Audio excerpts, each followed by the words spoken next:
como fazer a humanidade deixar de gostar do passado, esquecer o passado e ficar somente focada no que é moderno, no que é atual, no que é presente.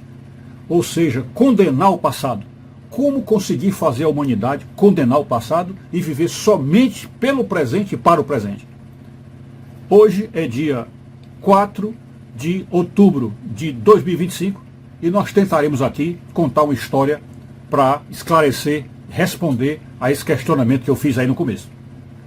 Bem, o que existiu na Terra lá no início, que já vinha de um conflito travado entre Deus e os anjos, antes mesmo do planeta Terra ser criado. Então, quando a Terra foi criada, e que aqui foi colocada a humanidade, o que acontece é que, depois daquela primeira ação do casal principal, do casal original, que de cometer aquele pecado e se afastar da vontade de Deus, ainda por um certo tempo, Deus manteve a esperança e a confiança de ver se a humanidade escaparia do mal que foi inoculado na mente daquele casal. E aí Deus deu aí séculos e séculos, né, para ver o desenvolvimento da humanidade. Mas o que é que aconteceu? A humanidade, ao invés de se voltar para as ações de Deus, para até as influências psicológicas e telepáticas de Deus, chamando-os para o bem, chamando-os para fazer o bem e para voltar ao bem, a humanidade, ao invés disso, foi mergulhando cada vez mais no mal, ficando cada vez pior, mostrando que a humanidade não pode ficar sozinha, ou seja, ela precisa ser tutelada, ela precisa ter alguém que ajude, porque a humanidade sozinha não tem condições de vencer os espíritos do mal, não tem condição. Então, o que aconteceu? Nesta liberdade, nessa liberação que Deus fez, deixando a humanidade seguir, o mal foi crescendo, crescendo, crescendo e se incrustando de tal maneira que atingiu a humanidade inteira. A humanidade inteira. Nós conhecemos a história de Sodoma e Gomorra, mas podemos dizer que Sodoma e Gomorra era só um retrato reduzido ou uma amostra do que estava ocorrendo no mundo todo. Então o mundo virou uma Sodoma e Gomorra. E aí qual foi a solução? Como diz lá em Zacarias, Deus perdeu a paciência com a humanidade e resolveu, salvando apenas uma família, a família de Noé, salvando apenas uma família, resolveu fazer um dilúvio para exterminar toda a humanidade e acabar com o mal da balbúrdia que estava na terra. Ok? Pois bem, depois que a família de Noé, as águas baixaram e a família de Noé foi para a terra e fazer a continuidade do planeta, a humanidade continuou ainda na mesma deliberação de Deus. Deus continuou deixando a humanidade livre. E aí, o que é que aconteceu? O mal voltou a reinar. O mal voltou a campear na terra. E tudo leva a crer que nós chegaríamos de novo à mesma imundície e sujeira de Sodoma e Gomorra. Aí, antes disso, Deus decidiu fazer o quê? Não, esse pessoal está sem lei. A lei da consciência que eu coloquei no coração deles, essa lei não está funcionando, ou seja, o mal dos espíritos maus é muito pior e muito mais poderoso. Então irá engabelar essas consciências e eles irão para o mal de qualquer jeito. Então eu vou colocar na terra, fisicamente, eu vou colocar na terra as minhas leis para, pelo menos, orientar alguns espíritos que são mais, algumas mentes que são mais atenciosas, são mais carinhosas, são mais humildes, né? Então poderei, com essa minha lei, deixar claro qual é a minha vontade para a humanidade. E daí então surgiu a entrega dos 10 mandamentos a Moisés, que todo mundo conheceu a história lá do povo judeu, e com essa entrega dos 10 mandamentos, Deus estava dizendo, olha, vocês continuarão livres, eu não vou impedir a liberdade de vocês, vocês poderão continuar fazendo o que querem, mas agora já sabem qual é a minha vontade. A minha vontade é o que está lá e que eu coloquei nas mãos de Moisés, e que Moisés passou para vocês em forma de tábuas, as chamadas tábuas de pedra, né? Com os 10 mandamentos. E ali ficou estabelecido a maneira da humanidade viver. Portanto, quando nós falamos de lei de Deus, temos que voltar os olhos para o Velho Testamento, para o livro do Êxodo, para os 10 mandamentos. Porque o que foi colocado para Moisés e que Moisés trouxe para a humanidade, o que foi colocado lá continua em vigor aqui, no nosso tempo. Porque o próprio Jesus, quando veio, ele não só recolocou os 10 mandamentos para o povo, né? Recolocou, quem se lembra do Sermão da Montanha, sabe que ele recolocou os 10 mandamentos, inclusive acentuando mais, ou tornando mais rigorosa aquela lei, mais rigorosa. Vocês se lembram do episódio, do verso, quando ele fala do adultério, ele disse: ouviste o que foi dito, não adulterarás. Eu, porém, vos digo, aquele que olhar com intenção impura para uma mulher, já adulterou com ela. Não é? Então, quer dizer, Jesus pegou a lei e, ao invés de abolir a lei, ou amenizar, ou se relativizar a lei, ele foi absolutizar, ele foi ampliar e reforçar a lei. E isso é uma prova tão grande na vida de Jesus, que houve pessoas que chegaram até ele perguntando: Senhor, o que é que eu faço para me salvar? E Jesus, claramente, podendo ter deixado o Velho Testamento de fora, disse: não, pratique os 10 mandamentos. Na hora, pratique os 10 mandamentos. E encontrou, inclusive, um jovem que disse assim: eu já pratico os 10 mandamentos, eu já pratico. Aí Jesus chegou e disse: se tu já faz tudo isso, então vai, vende tudo que tens e dá aos pobres. Ou seja, Jesus nunca amenizou, nunca relativizou, nunca dourou a pílula. Pelo contrário, sempre ele foi enfático, rigoroso, e como ele mesmo disse dele próprio, numa parábola, ele diz: sabeis que sou severo. Ele realmente manteve a severidade. Ok? Pois bem, então isso aí é o que está, vamos agora analisar no prisma desse vídeo, que isso é o que está no passado, né? Tudo que vem do ontem para trás é passado para nós. E o que nós podemos chamar de modernidade, ou de pós-modernidade, seria mais ou menos, alguns falam que seria depois da Segunda Guerra Mundial, outros falam que seria depois do ano 2000, outros que seria depois do advento da mídia, enfim, o que chamamos hoje de pós-modernidade. É isso que estamos querendo falar. Então, o espírito maligno que toma conta do mundo, ele percebeu que a forma das pessoas fazerem a vontade de Deus e se tornarem boas pessoas, fugirem da maldade e se santificarem, a forma qual é? É se Deus conseguir colocar na cabeça das pessoas o cumprimento dos 10 mandamentos.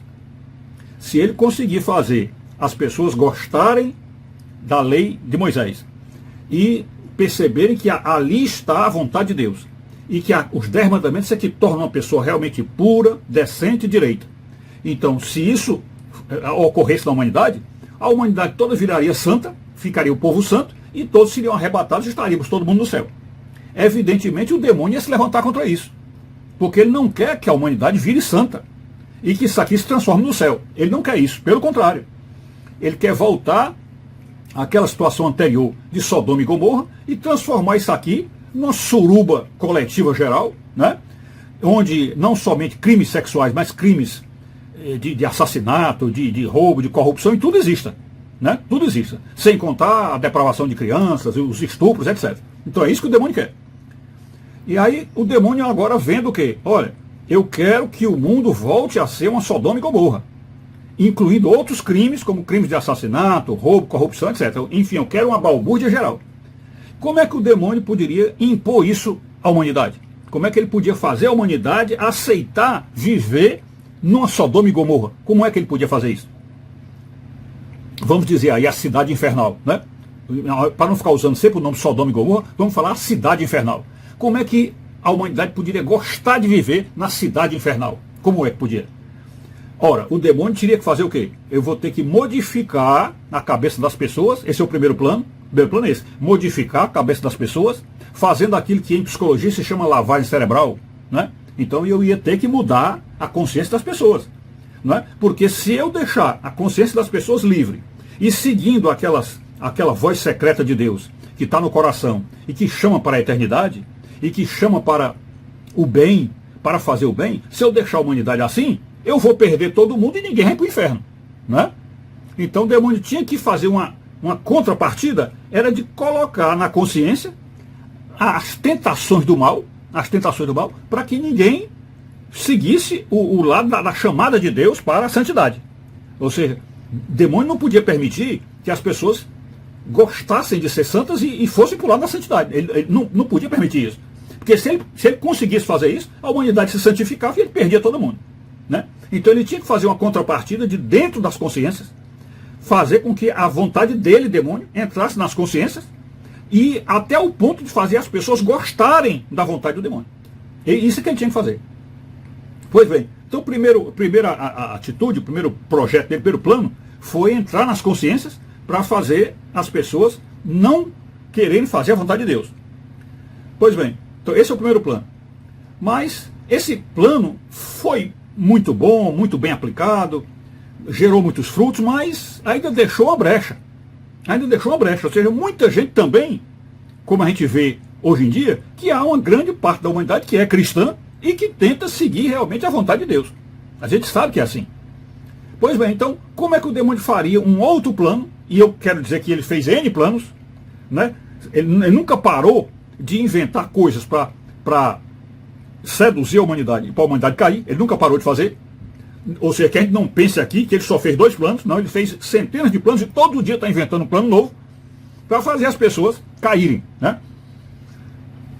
Pois bem, então qual é esse plano que eu considero o plano, não o último plano que ele fez, mas eu considero um dos planos mais eficientes, que deve ter surgido aí por volta do ano 1950, logo depois da Segunda Guerra Mundial, né?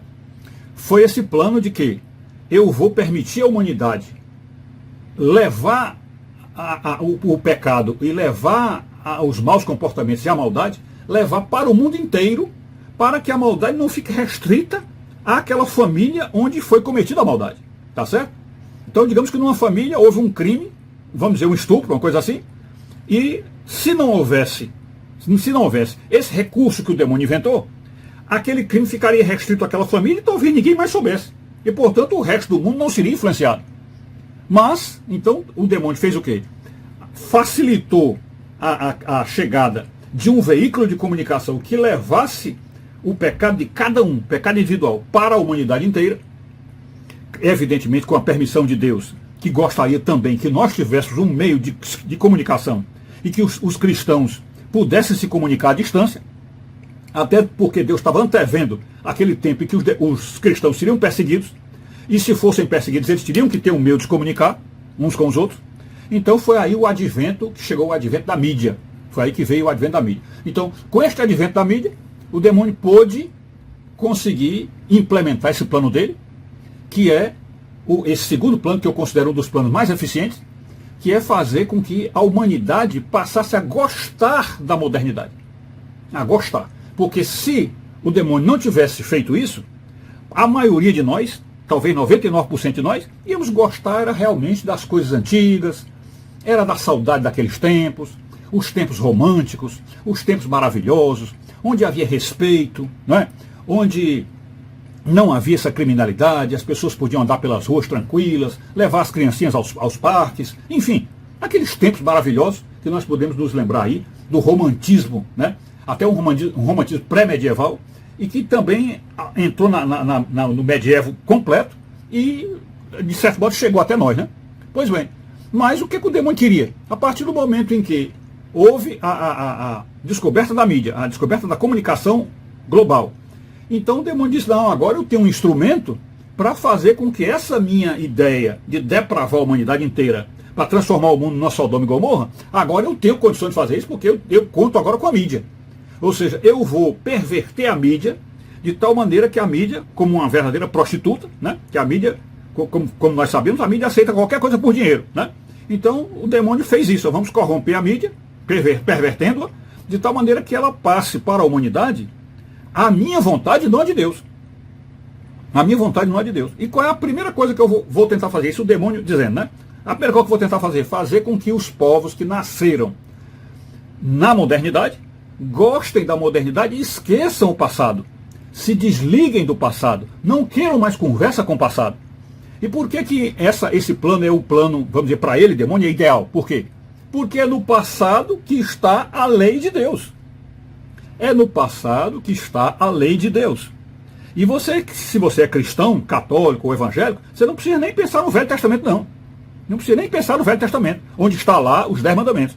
Você pode pensar no Novo Testamento, quando Jesus mesmo reforçou os 10 mandamentos e chegou a dizer até para alguém que estava procurando salvação, e ele disse, vai e pratica os mandamentos. Então nós precisamos olhar de Jesus para cá. De Jesus para cá, a lei, quando falamos em lei, são os 10 mandamentos. A lei são os 10 mandamentos. Ok? Então é preciso colocar desde já que os 10 mandamentos são também centrados no Novo Testamento. O Novo Testamento também apoia, aplaude e reforça os 10 mandamentos. Então toda vez que falarmos de lei de Deus, devemos nos lembrar dos 10 mandamentos dentro do Novo Testamento. Ok? Pois bem, então o que é que o demônio tinha que fazer? Fazer com que a humanidade gostasse da modernidade. A humanidade tinha que gostar, apreciar, e não só isso, se fanatizar pela modernidade e descartar completamente, ou seja, ter até nojo do passado, ter nojo da lei de Deus, ter nojo da santidade. O demônio tinha que fazer isso. E aí, se ele conseguisse isso, fazer com que as pessoas gostassem realmente só do presente e esquecessem o passado, aí as coisas ficavam mais fáceis.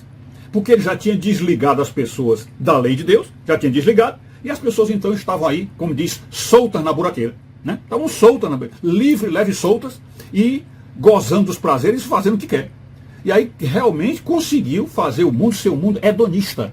O que é um mundo hedonista? É um mundo que vive só para o prazer. Só para o prazer, e na linguagem bíblica, é um mundo que vive só para o pecado. Ok? E aí então, o que é que o demônio, para ele conseguir fazer as pessoas detestarem o passado e gostarem só do presente, que eu chamo de pós-modernidade, o que é que o demônio conseguiu captar e levar as pessoas para que elas realmente gostassem da pós-modernidade? O que é? O que é que ele conseguiu? Então observem que o que o demônio fez foi encontrar dentro da modernidade as coisas positivas, ou as coisas, vamos dizer, boas, as coisas maravilhosas, as coisas que poderiam encantar e seduzir as pessoas, e colocou isso, vamos dizer assim, na linha de frente, ou seja, na cara, na estampa geral do plano dele. Então, o que é que o demônio, o que é que ele viu, os itens que podiam fazer alguém gostar da modernidade? O que é que poderia fazer convencer alguém a que esquecesse o passado e ficar só com a modernidade? É evidente que ele ficaria muito mais fácil para ele convencer pessoas que não eram cristãs, não é? Grande maioria da humanidade que não é cristã. E também ele iria levar esse plano para os cristãos, ia levar, só que ele ia demorar um pouco mais, ia ter mais dificuldade em convencer os cristãos disso. Mas que convenceu, convenceu. Muitos cristãos realmente só querem saber da modernidade, querem passar uma esponja no passado, querem esquecer total, e nada de passado. E se fala em lei de Deus também, já franze um pouco os olhos, já faz cara feia, não é? Porque não querem. Daí nós podemos lembrar de tanto evangélicos como católicos, que quando a gente fala em 10 mandamentos, eles já ficam aquele ar assim, espremendo as pálpebras, como se dissesse, ixi, isso aí é antiquado, ixi, isso aí é quadrado, ixi, isso aí é cafona, esse aí é demodê, né? Então, se entrar qualquer conversa que envolva os 10 mandamentos, já existe aquela cara de insatisfação, né?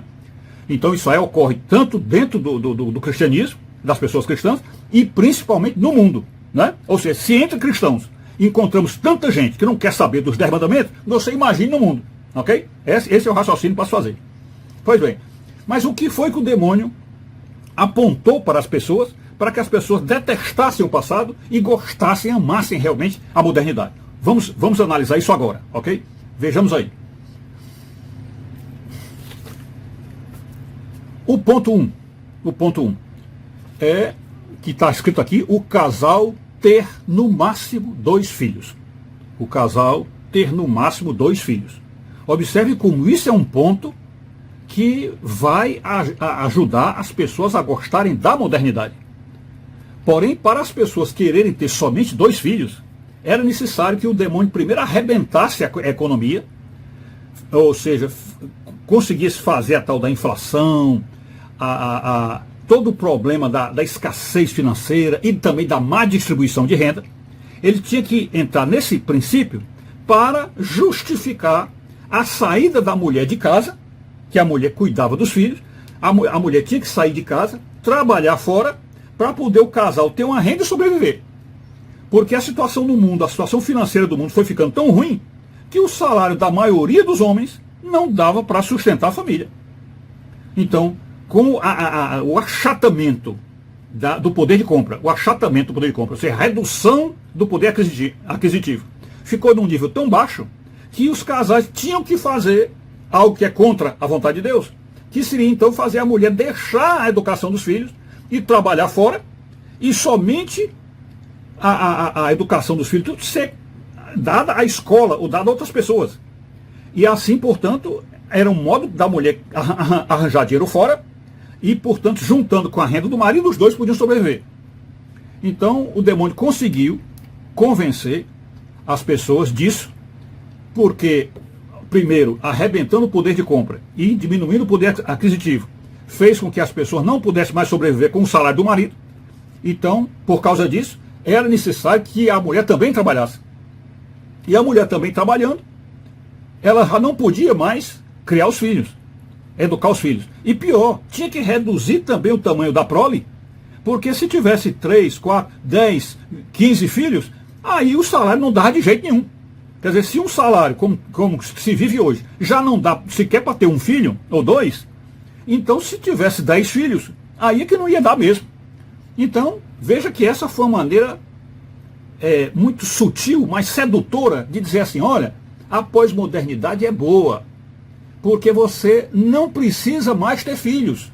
Você pode ter só um ou no máximo dois, e há muitos casais já optam por não ter filhos, se casarem e não ter filho. Se é que se casam, porque alguns nem casam, né? Vivem amancebados, né? Que é também outra sedução da modernidade. A sedução da modernidade dizendo, não, você não precisa casar não, negócio de igreja, precisa não, vocês vivem só junto. Isso aí é outra coisa da modernidade que também o povo gostou, né? Também o povo gostou.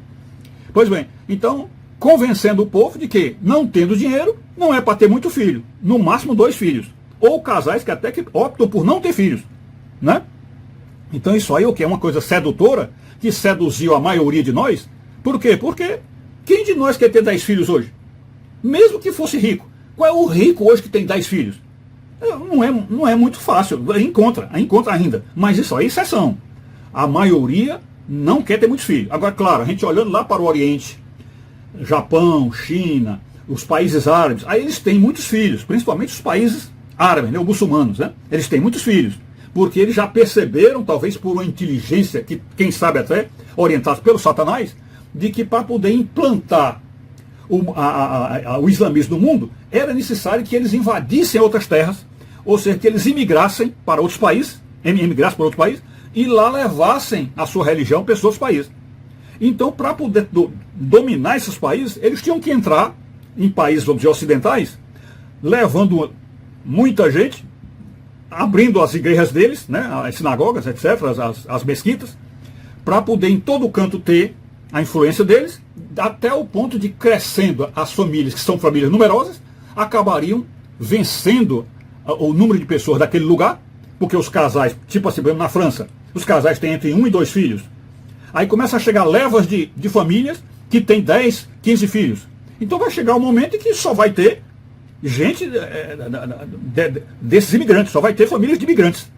E aí vai acabar com a vida ocidental, essa vida de poucos filhos, né? Mas a rigor, se nós formos olhar o que é que foi convencido na cabeça das pessoas, é de não ter filhos. E talvez o demônio até tenha visto isso. Olha, é bom vocês não terem muitos filhos. Aliás, ele deve ter dito lá para outros demônios, olha, nós vamos fazer com que eles não tenham muitos filhos, para poder, quando o islamismo chegar, tomar conta de tudo e nós transformarmos o mundo inteiro no mundo islâmico. Né? Porque no mundo islâmico vai imperar no mundo uma lei chamada Sharia, e essa lei Sharia é uma lei, vamos dizer, entre aspas, violenta. Né? É uma lei, é bom cumprir lei? É. E essa lei tem muita coisa a ver com os 10 mandamentos? Tem. Mas nós sabemos aí os perigos do islamismo quando eles acolhem e quando eles, vamos dizer assim, dão guarida para pensamentos radicais e no seu radicalismo chegam mesmo a atos terroristas. Né? Então é isso. Mas voltando aí à questão do mundo ocidental na modernidade. Então no mundo ocidental, na modernidade, a proposta do demônio foi o quê? Não tenham filhos. diminuo completamente a família, é no máximo 2 filhos, tá certo? E por aí vai. Então, isso foi algo que fez a humanidade gostar disso. Por quê? Porque todos nós passamos a ver que é uma atitude correta, uma atitude lógica. Se você não tem salário, se você não tem condição de sustentar as crianças, você só deve ter no máximo 1 ou 2 filhos. E isso aí, de certo modo, vai contra a lei de Deus, porque a lei de Deus está lá desde o livro de Gênesis, crescei-vos e multiplicai-vos, e que nós não deveríamos ter, vamos dizer assim, nenhum freio para impedir o nascimento das pessoas. Nenhum freio.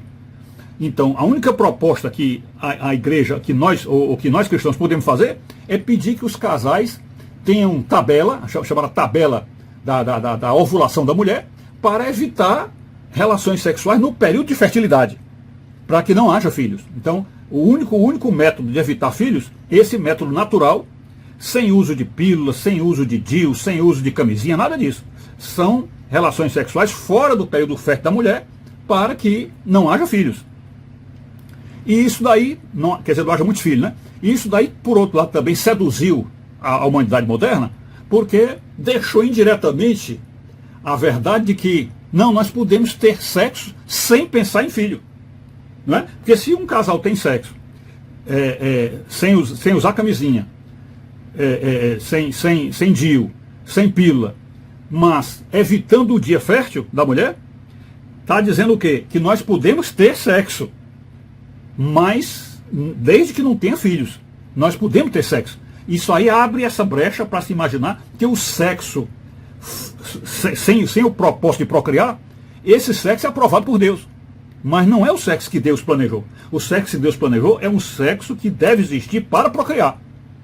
Então, um casal, vamos dizer, cristão legítimo, e que tentasse fazer a vontade de Deus, eles iriam se planejar, ter um casamento feito na igreja, abençoado por Deus, e que os encontros íntimos do casal fossem exclusivamente nos períodos de fertilidade da mulher, para que ela tivesse filhos. E enquanto durar o período de fertilidade da mulher, enquanto durar a idade fértil da mulher, o homem teria relações com a mulher desse jeito, sempre procurando os dias férteis, para que nesse período aí, sei lá, 10 anos, 20 anos, 30 anos, ela tivesse os filhos que a sua saúde permitisse ter. Ok? Pois bem, então esse é o primeiro ponto que levou a humanidade a gostar da modernidade. A humanidade passou a gostar, se seduziu pelas ideias que o demônio colocou na modernidade. Qual é o segundo ponto? O segundo ponto é esse. O namoro tem que ter sexo. O namoro tem que ter sexo. Então esse é um outro ponto que seduziu a humanidade para gostar da modernidade. Por quê? Porque é claro que muita gente vai dizer, mas sempre houve sexo no namoro. Não, mas não é bem assim. Não é bem assim. Que mais ou menos do final da Idade Média para trás, poderia haver sexo no namoro, mas era uma coisa meio excepcional. Era meio excepcional, não era da regra.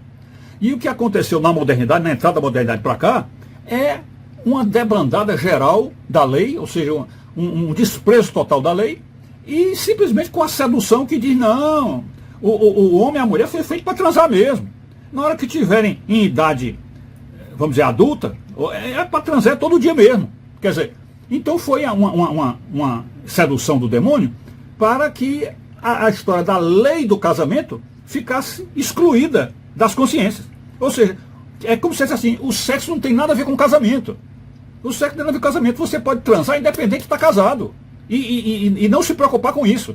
Você transa, como se diz, sem compromisso. Então essa é a história que o demônio colocou e que a humanidade gostou, apreciou e assumiu isso com uma força que hoje é praticamente impossível tirar isso. Então, na modernidade, no momento em que um homem é namorado de uma mulher, no momento que ela declara que aceita namorar com ele, a partir daí o sexo já está perfeitamente dentro da relação dos dois. Não tem como tirar isso. Então namoro hoje significa relações sexuais antes do casamento. É tiro e queda, não tem como fugir disso aí. Então essa foi outra coisa que seduziu a humanidade para gostar da modernidade, porque eles podem olhar para o passado e dizer assim, não, o passado não prestava não.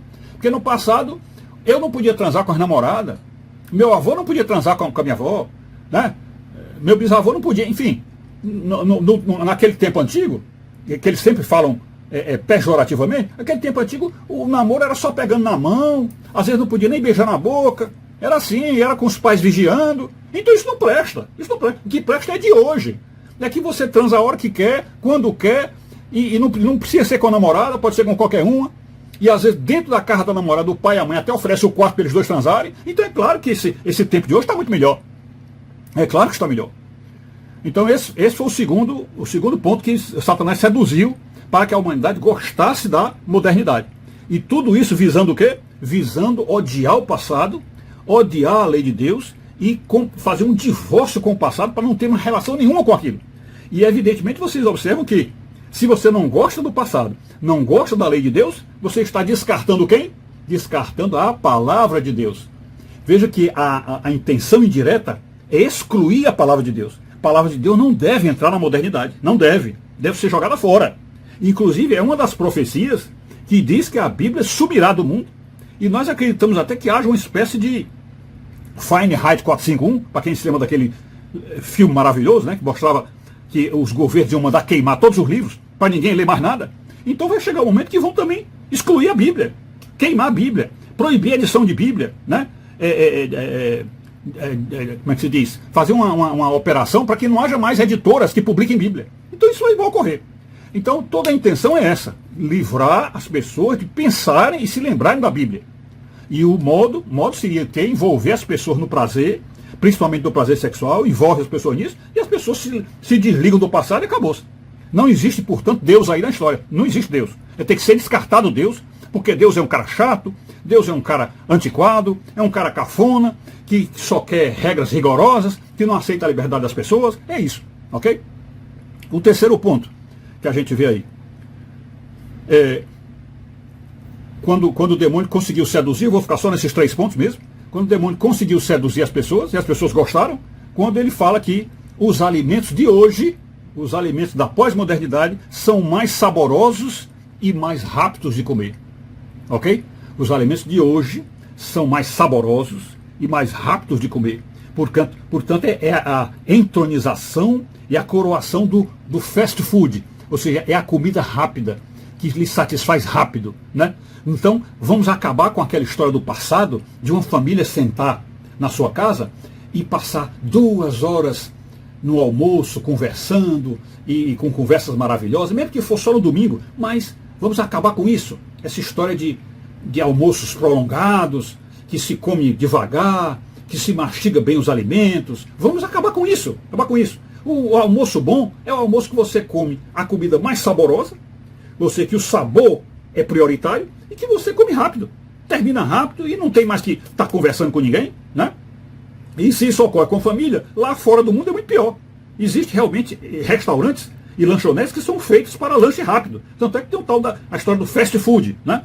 Que é aquela comida que você passa em pé, às vezes come até em pé, 10 minutos e vai embora, né? Então as pessoas também passaram a amar o presente, amar a modernidade, pelo sabor maravilhoso das comidas, pelos doces maravilhosos, pela pizza, pelos sanduíches maravilhosos, e mais os cardápios que são feitos aí com ingredientes próprios da modernidade e que enaltecem o sabor. Dizem que até fábricas por aí são fábricas que estão planejando cientificamente exacerbar e enaltecer o sabor de certas comidas para levar as pessoas para essa comida, né? Então, aí eu citei 3 pontos que fizeram com que as pessoas preferissem a modernidade e congelassem e até, vamos dizer assim, soterrassem de vez o passado, onde lá existe a verdade, onde existe a palavra de Deus, onde existe a lei de Deus. Isso foi soterrado total. Qual foram os 3 pontos que o demônio, que eu dei aqui para vocês, e vocês viram que o demônio seduziu a humanidade a só gostar do presente e esqueceu o passado? Quais foram os 3 pontos? O casal ter o mínimo de filhos possíveis, ou nem ter filho, com isso então entronizando o sexo, que o sexo é que é importante, não é ter filho, é o sexo que é importante. 2, o namoro tem que ter sexo, ou seja, que esse sexo não é para ser só no casamento, é para ser também fora do casamento, e com qualquer mulher, tá certo? A mulher também com qualquer homem. Então, agora o namoro é sinônimo de sexo. Quando você entra no namoro, você sabe que estão transando. E o último, as comidas, que também dá sedução, aquela história do pão e circo, né? É um mundo de sedução, é um mundo de diversão, o chamado mundo hedonista, onde você aqui está todo vivendo para o prazer, tudo aqui é o prazer, nada mais importa. Ok? Então está aí uma palestra, um estudo que nós estamos fazendo para mostrar por que a humanidade moderna, a humanidade de hoje, pós-moderna, por que ela não quer mais saber de Bíblia, não quer mais saber de pregação, não quer saber de 10 mandamentos, e quem se aproxima com essas coisas é tido logo como antiquado, né? Velhaco, né? Enfim, é isso.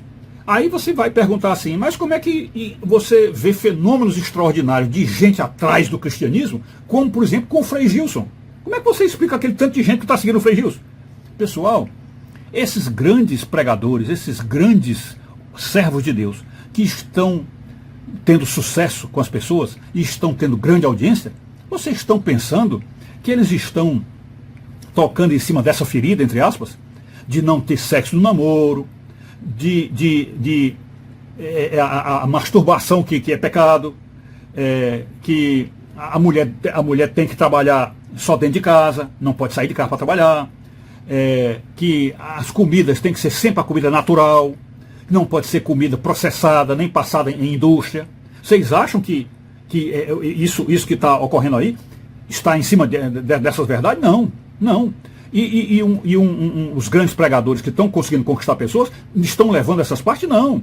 Geralmente quando há esses grandes encontros de milhares de pessoas que, como no caso do Frei Gilson, que se acordam até de madrugada, o que eles estão fazendo lá é rezar, é cantar, né? Quando existem pregações, são pregações que dão algum desconto naquilo que é para se dizer.